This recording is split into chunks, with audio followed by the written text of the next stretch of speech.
Arsch ist Gold wert durch neue Ideen. Da kleckert Gold von immens großen Höhen.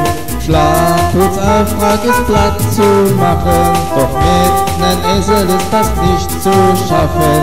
Ich bin der goldene Esel aus Deutschland. Mein Arsch ist ein Schlaraffenland. Einen Hut voll Goldäpfel kack ich jeden Tag. Fehlt nur noch jemand, der sie ehrlich mag.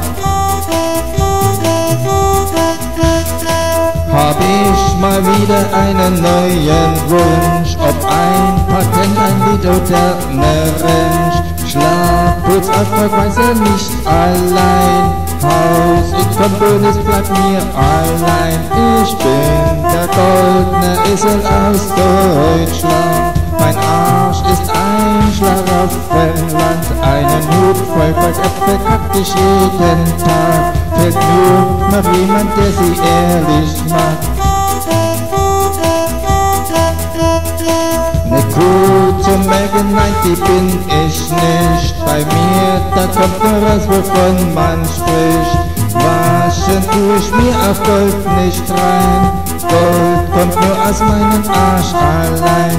Ich bin der goldene Esel aus Deutschland. Mein Arsch ist ein Schlaraffenland. Einen Hut voll Goldäpfel kack ich jeden Tag. Fehlt nur noch jemand, der sie ehrlich mag. Der Sheriff legt den Gold an Schlapphuts-Hand, wenn das auch nur als goldene Acht bekannt. Ich als goldener Esel nun im Land, kleckere weiter Gold in Hinterhand.